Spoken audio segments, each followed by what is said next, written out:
I'm Eric Loy, and welcome to Eric Loy Interviews. On this podcast, we talk with folks from the VTuber community on their channels, their talents, their stories, where they come from, and their plans for the future. I am joined by Aurie Vermillion, and I gotta tell you, folks, we've already had 3 or 4 interviews now. We even got started.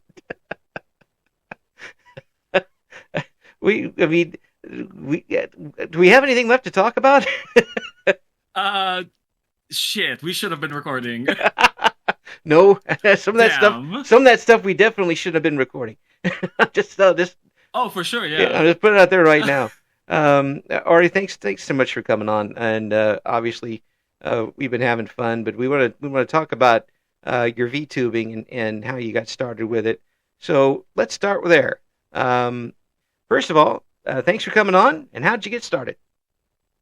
Thank you for having me. How I got started. So I'm so sure that my origin story is so common that it's practically my parents getting shot in a dark alley in downtown Gotham. It's the most pedestrian origin, which is I like playing video games and I didn't want to play them alone anymore. So I started streaming. What did the kids say? I am of hag age. I'm in my 30s, so you're welcome. Every listener who's into older men / women, you're welcome. And all of my friends who I normally play video games with, we all live separate lives, right? So we can't all play together or just hang out on Discord nowadays. Or back in the day, it was so easy to just go over to anybody's house to play video games. So I would often find myself playing video games alone. Mm-hmm. And I figured by this point I had become like, I had fallen down the VTuber rabbit hole with like, shout out to my Kami Oshi, my dearly beloved Kiryu Koko, love you, of HoloLive fame, 4th generation. Yeah. Shout out to her. Yeah. And then of course what preceded her was, what came after her rather, was 1st generation of Holo EN, Holo Myth. Those 5 women are and will forever be my true Oshis, because they are the 5 women that showed me and proved to me that, I could do this. VTubing is not only a viable thing, it's probably something I would enjoy doing. So the origin story is I didn't want to play alone. Mm-hmm. I saw that the Holo EN girls, and every girl had come after, like every generation had come after them. Holo Stars and all the other EN girls had come out, and I thought, I want to try that, because if I'm going to try to stream, because I already came to the conclusion, I want to stream so I don't have to play video games alone. Right. I would try VTubing. So I went and found an artist I truly adore, my very first model artist, which is shout out to Draw Art. This is your warning that they do not do safe for work stuff most of the time. So that's the warning there. But if anybody here is of age and is down with it, please check them out. They're an incredible human being, and their art is phenomenal. They did my very first PNG. Yeah. Shout out to them. And I paid them. They were incredibly easy to work with, and I got my very first PNG, and I didn't know what to do with it for like a month. I'm an idiot. I had to get let me check my desktop real quick because I forget the name of the program. It's called like VidTube Mini, I think. Yeah. VidTube Mini. I had to figure out how to use that, which, by the way, it's the easiest thing. You just put your model in there and then set it to bounce and open your mouth. That's it. That's all you have to do. But I'm an idiot when it comes to technology. Yeah. And then I got started. I got started on YouTube first because that's where all the Holo girls stream. Right. And then I did research and I realized, dang, I should probably move over to Daddy Bezos' platform instead, because that's where you could probably see a better sense of growth. But also that's where like a wider audience is in general. Right. So that's how I got started. I just didn't want to play video games alone, and I wanted to keep my anonymity. Mm-hmm. And that's it. I don't know how common that is. I'm assuming it's more common than I think. Mm-hmm. I don't know. As origin stories go. It's not very often where somebody just says, "I want to try it," and does it. Sometimes there's a rounding story and it goes kind of widens a little bit and finally gets here. But it sounds like you you didn't have any qualms at all before getting in front of a potential audience of the entire world and doing these games. Uh, well, okay, so I based my VTuber persona off a lot of aspects of my real self, which is I am a teacher as a VTuber, and so I have a background in teaching, as we've discussed off air. So I guess I'm more comfortable in general being in front of an audience ish because my job in real life does pertain to public speaking. So it didn't feel like a dramatic change in terms of what I was already doing anyway. Right. What did change was obviously the topics I covered and the fact that it wasn't as structured at the start. So I had to find a nice happy medium of like playing a game, but also I have like a little notebook next to me at all times with like notes that I want to touch on. Like if I'm playing a game I've already beaten, I will treat it like I'm going through like a bit of a lecture, like Resident Evil 4, specifically the remake very recently. That's a game that I have like hundreds of hours in. I will treat it like I'm teaching a class. I'm like, and this is how you speedrun the castle. This is how you speedrun the Krauser fight. This is how you This is how you accidentally fall off and die. For learning purposes, like so, this is how you die in this level. If I will show you, this is the demonstration of how to play it poorly. Immediately dies. Oh, there you go. Hey. And then I'll die again and be like, okay. Anyway, that is the second time in case you missed it the first time. You've always got that flexibility to go from. Oh, absolutely. Like VTubers, we're all about like shenanigans. That's our gimmick. That's right. That's right. But you were comfortable enough with it to start off. Yes. Yeah. It wasn't the end of the world to know that there were people out there, watching you as you were playing the game. I would say the end of the world, and I would say yes, I was comfortable enough to do it, but I'm not gonna front. I'm not gonna like sit here and be like, oh, this is the easiest thing to transition from public speaking in my real life to performing online or just streaming and keeping an engaging stream going, all that good stuff. It was nerve-wracking because, like, yes, the thesis was start being a VTuber, start streaming so that I may not play video games alone and I could just talk with somebody or just play with people. Right. That's the thesis. In practice, when I first started and I got my first viewer, I realized this is familiar because I know how to talk to a bunch of people I've never met as well. Right. But this is the very first time I'm doing it without the quote unquote crutches of like a curriculum. I was doing it with my interests. So it's one thing to talk about. Like I could tell you about like right now I'll be like, hey, okay, we're gonna do a short lecture on Shakespeare's The Tempest. Fantastic, easy, because that's my job. Right. VTubing, it's like, oh, this is my actual hyper interest. This is my hyper fixation. And so the issue I came about was not only am I talking to strangers about my hyper fixation, I came to the realization that I am not, or rather, I don't feel secure talking about my hyper fixations with just anyone because that was something I had protected for so long for in like past relationships, both platonic and romantic. This is the last time I'll talk about the romantic side of my my personal life. A lot of it has been I would be like, hey, I'm really interested in this, or I really enjoy this. And they would say, like, hey, that's really cool you're interested in that, but like you keep yapping a lot, so can you shut up about it? And so from that point on, I was like, oh, maybe I'll just keep to myself about my interests unless I really know the person, right? Right. So I guess the difficulty part there was not only was it a couple of strangers that joined my first ever live, I was then forced to open up about something that I had been so closed off about for so long because I had been told that when I talk about my interest, I was annoying. Yeah, that would be tough to adjust to, especially if you were used to talking to people in a certain way. Now you don't really know where these folks are coming from. You certainly don't know what they look like. You don't know what their jobs are. You don't know what their background is. You don't know whether they even speak the language that you're talking about. There's so many different things. Unless they tell you, you know, in right off the bat what's going on with them, and even then it might just be, BS what they're saying. And now you don't really have a starting point because everything surrounds around you and your personality. I can't. And this is a disclaimer. If you're in someone's chat, do not just dox yourself and give your life story. Do not do that. Yeah. to help ease your streamers' minds, don't do that. It doesn't ease them at all. Please don't.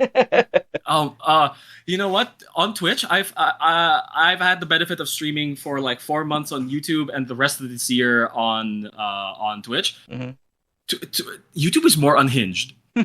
Twitch, I will get like a bot or two, or like some weird bigot motherfucker that shows up and calls me a slur, right? Whatever, but that's very rare.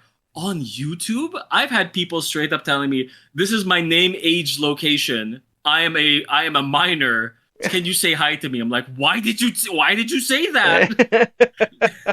Why? Oh my god, it's on my screen. So now I have to go into the back end to not only delete this portion of my VOD, but now I have to actively delete your message and then ban you, child? Yeah. What are you doing?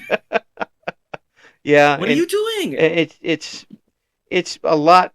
It's a little bit more of a Wild West there sometimes because it's less monitored by people, I think, at homes, because you get if somebody at home says my kid's going to take a look at YouTube, generally they're like, okay, whatever, I mean, they'll find stuff that they don't like, but it's somewhat, you're not going to get anything that's too graphic usually, and they can use it as a babysitter for their kids. Yes, the iconic iPad babies. Yeah, absolutely. What they don't know is what Junior or little darling is doing with being on YouTube. They're commenting on things. They're getting into live chats, and they're causing all sorts of problems. Parents, if there's any parents who are watching this, I don't mind that the iPad is there for your peace of mind. Give them something to distract them. However, please monitor your kids more than not at all. Yeah. That's all I'm asking. Just a little bit. There's things you could put on your iPhone or whatever to keep them from seeing these things.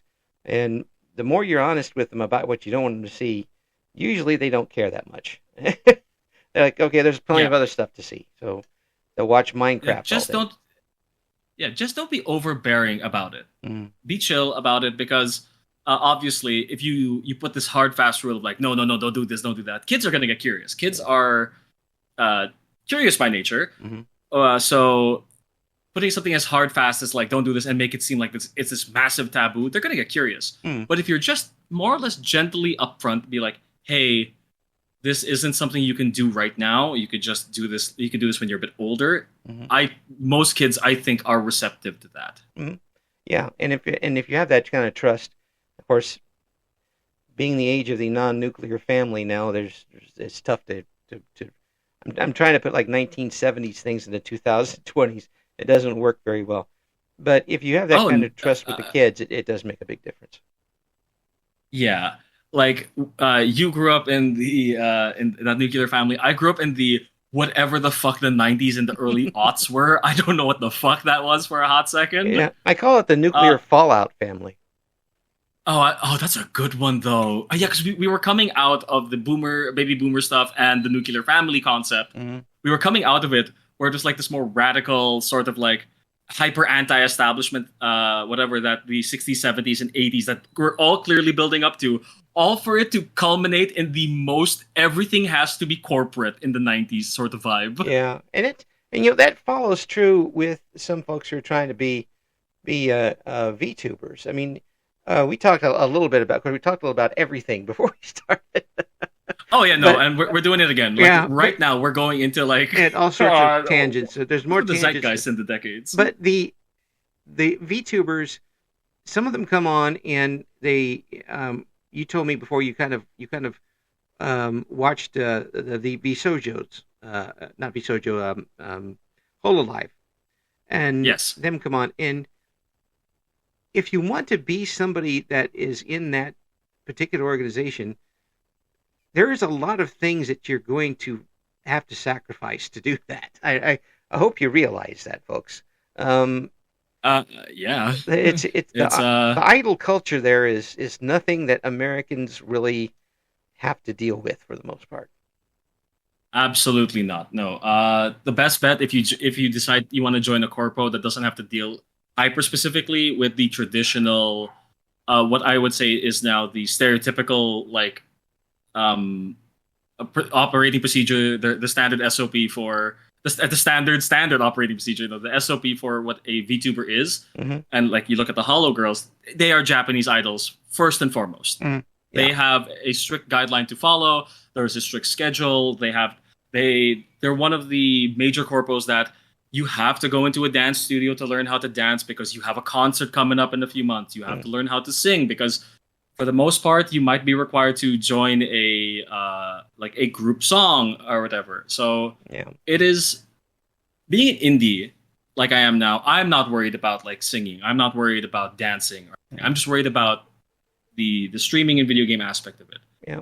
So I think you're right. A lot of aspiring VTubers that I've noticed there's I thought there was be more overlap. Like I've talked to a lot of VTubers who I enjoy and I adore. They have not seen a single like thing of like Hololive and stuff. They know what VTubing is because it's everywhere now, but they weren't like enjoyers of the medium for like a while. And they're just not part of the community, which is kind of interesting to see because it's like wanting to be a basketball player, being a very good basketball player, not watching the NBA. It's kind of like that. It is. It's really fun to see. Like like I have a couple of streamer friends that aren't into Hololive, or if they are, they're just in it because like the music is nice or whatever. They don't particularly watch them for their stream stuff or whatever, but they're incredible VTubers regardless. And it's just weird to me that you could be part of this community. Weird in a good way. You can be part of this community without having any prior knowledge other than you think it's cool, so give it a shot, which I think I champion that the most because I just did that, right? Like, despite me having this incredible love and fascination with VTubers from across the globe now, I've actually been enjoying a couple of Korean VTubers in my spare time because watching their clips, they're so funny. They're really cracked at StarCraft. Like, the stereotype is like Korean people are like fantastic at like StarCraft and Tekken, and watching a VTuber who is semi-professional at StarCraft is like watching a master pianist. But it's wild.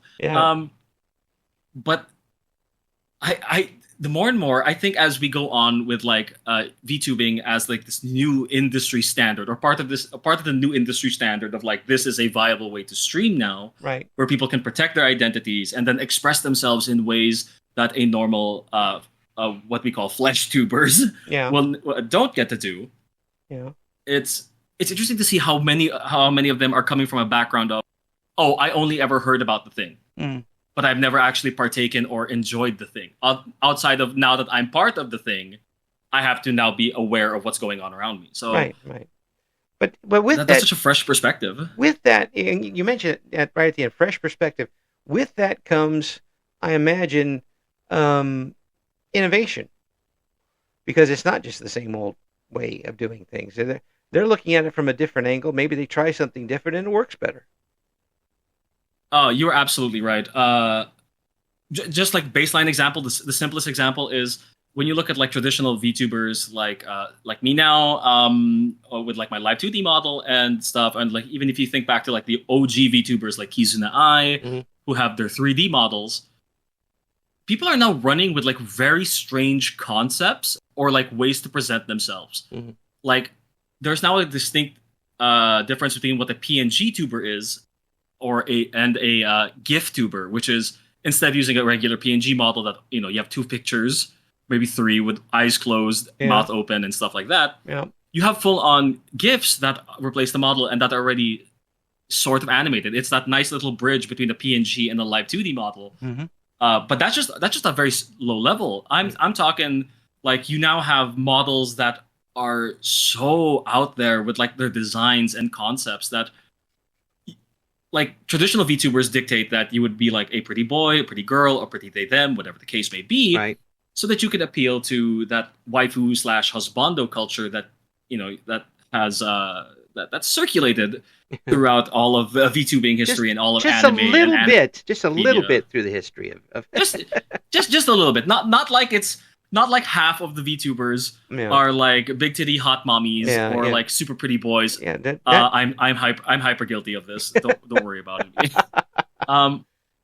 I can't remember his name top of my head, but there's a VTuber I follow, and I adore him because he makes music, right? Yeah. But he is a cool skeleton eldritch man,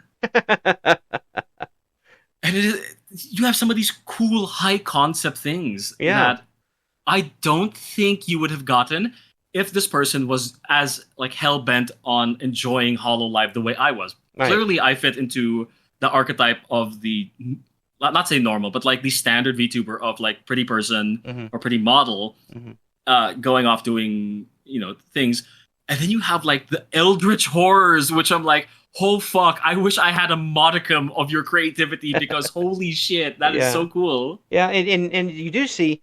Especially, it's always, I guess I'm going to say it's always with independent VTubers that you do have that type of creativity because they don't have anybody to answer to other than them and their chat. Absolutely. Well, the what's that double-edged sword now? Like, I love the creativity. I love the fact that you can get like really outlandish or out there sort of like costume designs and like character designs. Yeah. I wish Twitch was nicer to us. Shout out Twitch for your TOS updates. Thanks. Yeah. Question mark. Sarcasm. Yeah. So they technically have to answer to TOS, but seeing all the workarounds and everything, I love the creativity coming out of the indie sphere. I really do. Yeah. Because what I don't get from the indie sphere, which is that that level of like high level performance, I'm not going to get like a random indie doing a full blown concert in the middle of Carnegie Hall in New York, right? I'm not going to get that. Yeah. But what I do get instead is like really cool visuals, a brand new personality, and like all these good things. As opposed to like if I go to like the corpo side, I every so often will get a full blown album from Maury Calliope. Shout out Maury Calliope. And one of the few people, and try not to be too obvious about it, who has outside interests and is able to keep doing it. I imagine it's a very, very special relationship as far as that goes for a corporate VTuber. Yeah. Shout out Maury Calliope, one of the hardest working. Honestly, if I had to pick any of the Myth Girls to be like, who is the one that inspires me the most? It would be Maury Calliope. Callie is one of those people that like I watch her streams not as religiously as I used to because haha, working adult, God help me.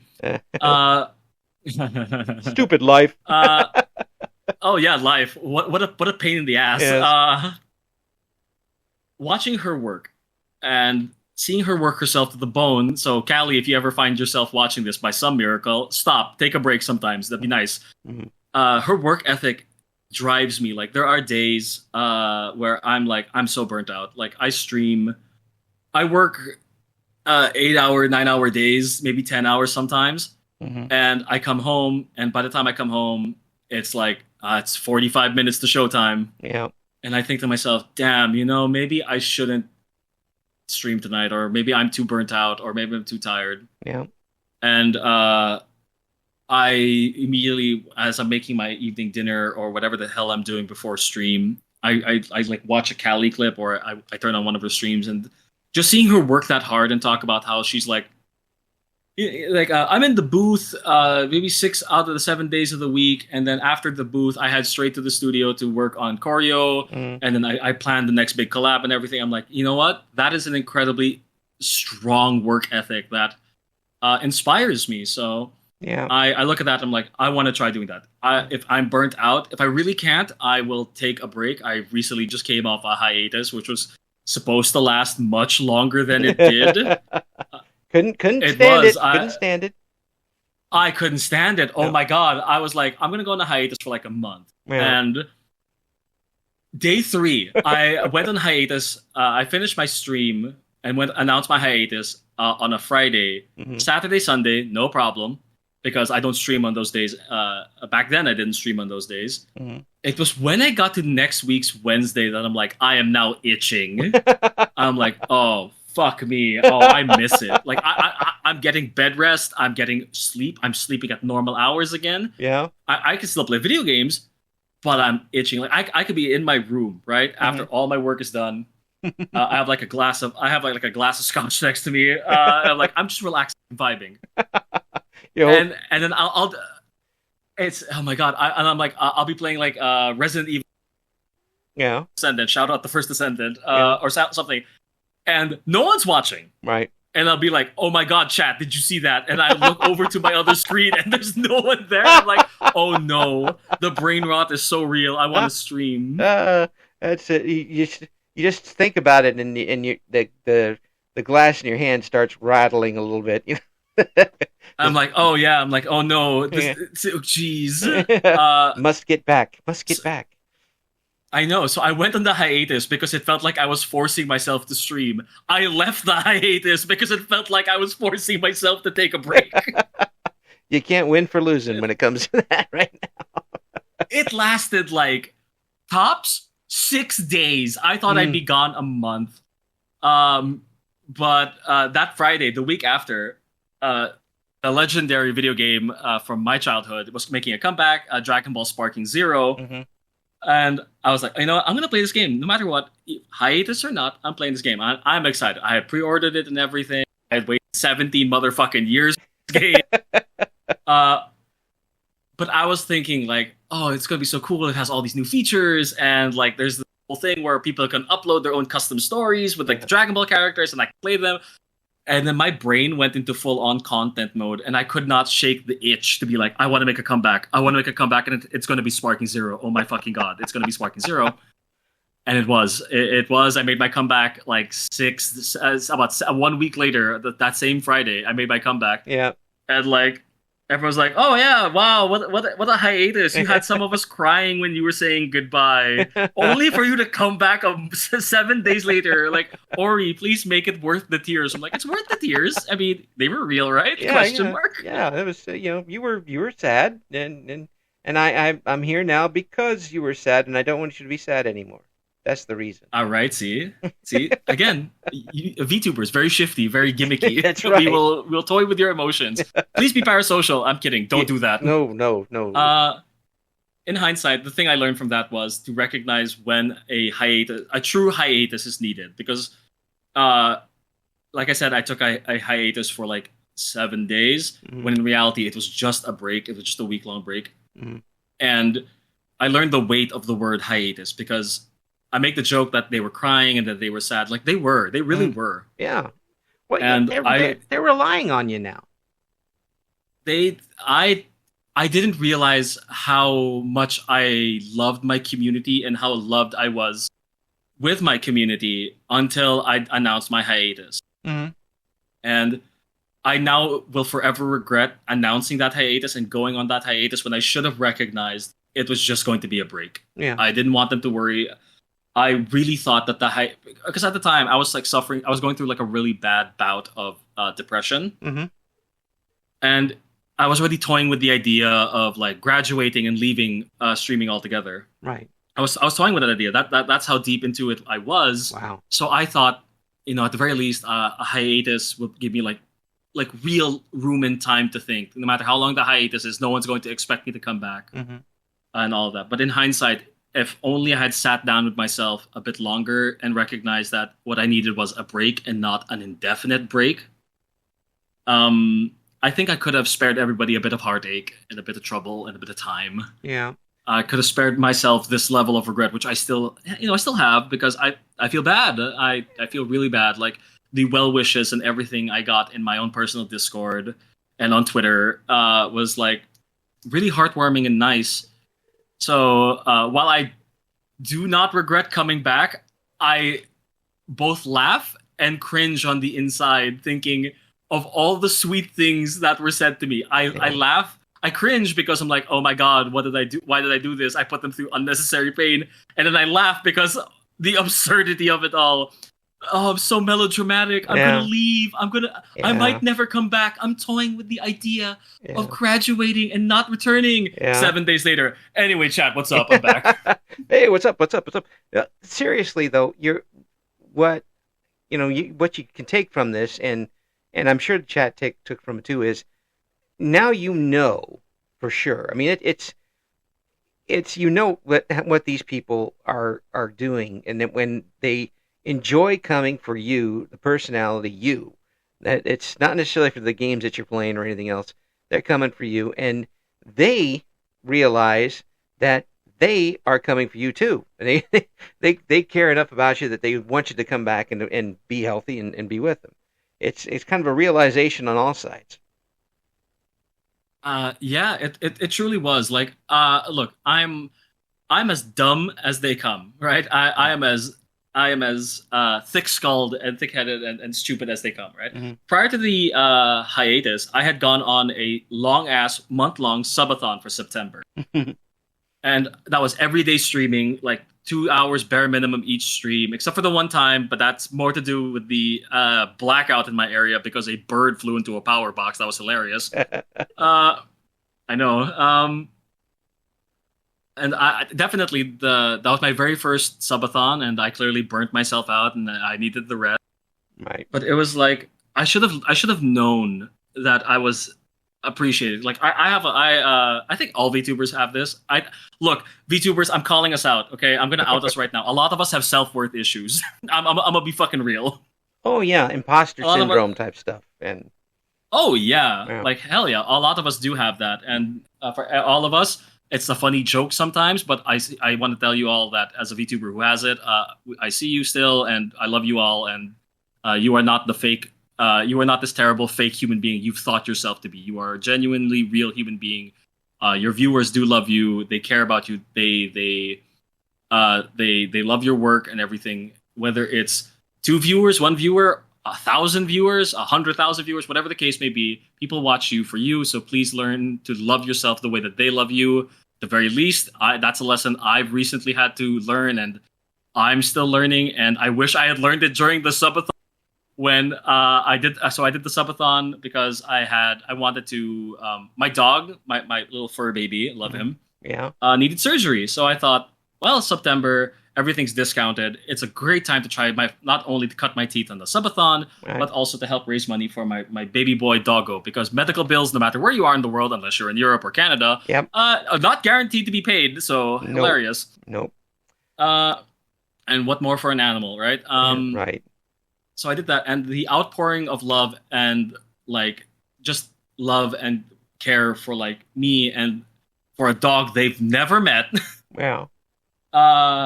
I should have known then, and I'm trying to get better at recognizing now that I am loved, seen, and appreciated by my community. And I wish I had known that before I had gone on the hike. That's gonna haunt you. Oh my god! It's gonna keep haunting you. But remember this too. They're showing their respect and their care for you by what they're doing. If they didn't, they wouldn't. If they were mad at you for it, they'd go away and they wouldn't come back, or you'd hear about it in the chat. As much as human as you are, that's as human as they are, and it goes both ways. I'm sure they're not really mad at you. They're glad you're back. You're kind of a little. Oh yeah, no. You're just kind of mad because you let them on a little bit. Yeah, no, I think the only one still harboring negative feelings about the whole thing is me, because I regret it. I think I'm the only one left. So I'll fight those mind goblins on my own. Have some guilt. It tastes good Yeah. with peanut butter. Hey, I was raised Catholic. I'm all about guilt. Oh no. Yeah, Oh yeah, yeah. yeah. Yeah, I was raised Methodist, which means we got to watch football on time on Sunday. Um, God damn it. I wish. the you can't not come back on the show, please. You have to come back because Hey, we've talked for anytime you want me, I'm here. we've talked for basically an hour and a half, and we only got one show. Yeah, let's go. Hey, VTubers, like you're a podcast host, you're a slash a talk show host. Yapping is your job. VTubing, yapping is my job. Well, you do a good job of it, and obviously, from what we've just talked about, the folks who are coming out there are enjoying themselves. You're enjoying yourself. It's the best of both worlds. I again, you were right. I will learn to accept this. I was about to say, I don't know if they're really enjoying me. See, I have to catch myself there. I have to make sure that I remember that the people who stick around and watch my stuff, that they do enjoy it and they're there for a reason and they're not just there out of this sick pity. Like every day I wake up, I'm like, this is all a work. This is a bit. Yeah. No, I have to remember that these are real people and that they've taken a real interest in me and that I have to respect that the way that they respect me. So that's what I'm learning to do. Well, yeah, I think it's just going to keep going for you. Obviously, just from talking with you, this is something that you've adopted and it's adopted you. It's now like a fish in water at this point. You're just enjoying yourself to the point where you try to take a break from it and it just wasn't going to work. I'm a dirty crack addict when it comes to streaming now. I was lose trying my to come up- goddamn marbles. I was trying to come up with some real nice flowery praise, and you come up with that. Listen, okay, hear me out. I was raised on RoboCop. We talked about this. That's right. I was raised on every conceivable fucking 80s trope imaginable. Oh my gosh. Folks, if you're not checking out what Aurie's got going on, you really have to. We're going to have the links in the description for the video here. In reminder to folks and to all the guests, it's coming up in December. We're starting a show called Part 2 where we revisit the guests that we've had on before, and we have a little different format with that and talk longer. If I have Aurie on, we may not ever end the stream. Oh, fuck me. All right, yeah, no, I'm fluent in yapping, so don't worry about it. Thanks so much for coming on, man. Absolutely. It was a pleasure, and again, thank you for the distinct honor and for your time as well. Thank you for listening to Eric Loy Interviews. Join us again next time when we talk to another member of the always interesting VTuber community.